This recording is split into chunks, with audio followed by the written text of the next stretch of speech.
Et salut tout le monde, bienvenue sur ma chaîne Lorenzo High Tech. Aujourd'hui on va parler de deux smartphones milieu de gamme, le Realme 6 et le Realme 6 Pro. Et oui, Realme veut vraiment s'implanter en France. Alors bien entendu, attention, ces deux smartphones sont sortis pour l'instant en Inde, mais ils ont dit qu'ils allaient sortir dans quelques mois en France. Et ce qui est intéressant, c'est qu'ils sont sortis à 230 € en Inde, donc ça veut dire qu'en France on sera dans les alentours à moins de 300 €. Donc c'est vraiment intéressant pour des milieux de gamme, surtout dans les caractéristiques que je vais vous donner. Mais avant de commencer cette vidéo, si t'es toujours pas abonné à ma page Instagram, je n'ai news toute la semaine, abonne-toi, c'est juste ici, et bien entendu à cette chaîne YouTube qui est 100% high-tech. Du coup, commençons par le design. Alors ces deux smartphones sont jolis, je sais pas ce que vous en pensez, écrivez-le moi en commentaire. Ces deux smartphones sont même identiques et le seul changement c'est pour la caméra frontale, parce que vous avez un seul poinçon en haut à gauche pour le Realme 6 et deux poinçons pour le Realme 6 Pro. Pourquoi? Tout simplement le Realme 6 Pro a deux capteurs frontales, je vous donnerai les caractéristiques juste après. Les deux par contre en termes de taille, il y a un petit changement, 6,5 pouces pour le Realme 6, 6,6 pouces pour le Realme 6 Pro. Par contre, ce qui est intéressant, les deux smartphones ont un écran de 90 Hz, résolution Full HD+. Par contre, bien entendu, on n'a pas d'AMOLED, c'est du LCD, c'est tout à fait normal, on est sur du milieu de gamme. Du coup, je vous cache pas déjà rien que ces premières caractéristiques, c'est pour ça que j'ai voulu vraiment vous présenter ces deux smartphones. Vous inquiétez pas, je suis pas payé par Realme, c'est vraiment voilà pour ma part à 230 €, c'est le prix qui est sorti en Inde, mais il va être un peu plus cher en France, mais ça reste toujours intéressant, parce que comme je l'ai dit, on sera en dessous, bien en dessous de la barre des 300 €.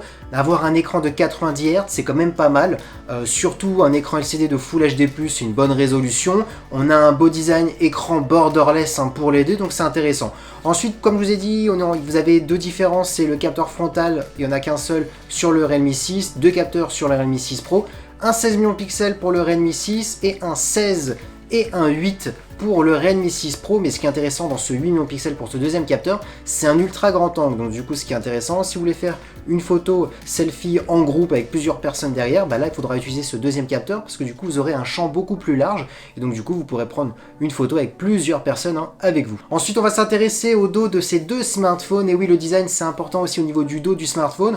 On retrouve 4 capteurs placés à gauche. En termes de design, il n'y a rien à dire, on est sur un dos en verre, et c'est là par contre qu'il va y avoir des différences entre le Realme 6 et le Realme 6 Pro. Du coup, commençons par les caractéristiques de l'appareil photo du Realme 6.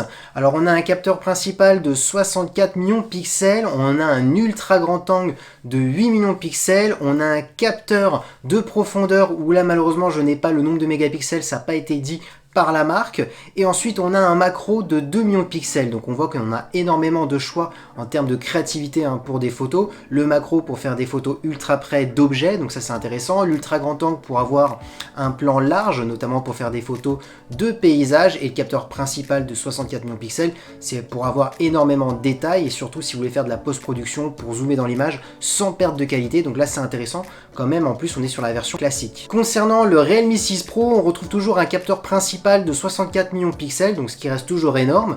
Ensuite on a un ultra grand angle de 8 millions de pixels, ça ne change pas. Là par contre où il y a une grosse différence, c'est qu'on a un téléobjectif de 12 millions de pixels, ce que n'a pas la version classique du Realme 6. Et on retrouve bien entendu le macro de 2 millions de pixels. Et concernant la vidéo, les deux filment en 4K. Donc du coup vous allez me dire, bon, il n'y a pas de grosse différence en qualité photo pour les deux, à part le téléobjectif de 12 millions de pixels qu'a le Pro et non pas le classique. Et bah si, il faut savoir que le traitement d'image sera toujours meilleur avec un meilleur processeur. Et c'est là où on va rentrer directement dans le vif du sujet. On a un Helio G90T pour la version classique, et on a un Snapdragon 720G pour la version Pro. Donc déjà on voit une grosse différence. Concernant la RAM, pour la version classique on aura le choix entre 4, 6 ou 8, et pour la version Pro on aura directement du 6 ou du 8 Go de RAM. Et concernant le stockage, pour les deux modèles c'est la même chose, du 64 Go ou du 128. Et bien entendu, si vous dites que c'est pas suffisant en termes de stockage pour les deux modèles que je viens de vous citer, et bien entendu pour ces deux modèles vous pourrez rajouter une carte micro SD extensible jusqu'à 256 Go, donc c'est plutôt intéressant. Ensuite, pas de différence en termes de batterie, on a une batterie de 4300 mAh pour les deux, ce qui est vraiment intéressant. Et là pour ma part, la grosse différence par rapport à d'autres marques, surtout sur un smartphone à 230 €, alors bien entendu en Inde, comme je vous ai dit, en France le prix sera peut-être un peu plus élevé, et c'est qu'on a une recharge rapide de 30 watts, donc en 1 heure votre smartphone, les deux smartphones seront rechargés à 100%, donc c'est vraiment intéressant. Du coup dans les caractéristiques que je viens de vous citer, vous voyez bien que les deux smartphones sont vraiment intéressants pour des milieux de gamme et surtout en termes de prix. Maintenant on voit bien que le Realme 6 Pro est plus intéressant que le Realme 6 classique, le processeur est plus élevé, du coup il y aura une meilleure qualité d'image pour la photo, il y a un capteur, un téléobjectif de 12 millions de pixels en plus que n'a pas la version classique. On a un écran un tout petit peu plus grand du 6,6 pouces et du 6,5 pour la version classique. Par contre, les mêmes résolutions, le même taux de rafraîchissement de 90 Hz. Maintenant, pour vous aider, si vous ne savez pas lequel choisir, on ne sait jamais si ça peut vous intéresser, si vous êtes une personne lambda et qui veut mettre le moins cher possible dans un smartphone, là je vous conseille le Realme 6. Par contre, si vous êtes un gamer et vous voulez que votre smartphone dure un peu plus dans le temps, vu que le processeur est plus élevé, et il n'y a pas que ça qui est plus élevé, mais voilà, donc du coup je vous conseillerais plus le Realme 6 Pro, surtout pour une petite différence de prix, parce qu'il sera une quarantaine d'euros plus cher que la version classique, donc ça reste toujours intéressant le 6 Pro. En tout cas, j'espère que cette vidéo vous a plu. Si c'est le cas, n'oubliez pas le petit pouce like, de partager la vidéo et bien entendu de vous abonner. C'était Lorenzo High Tech.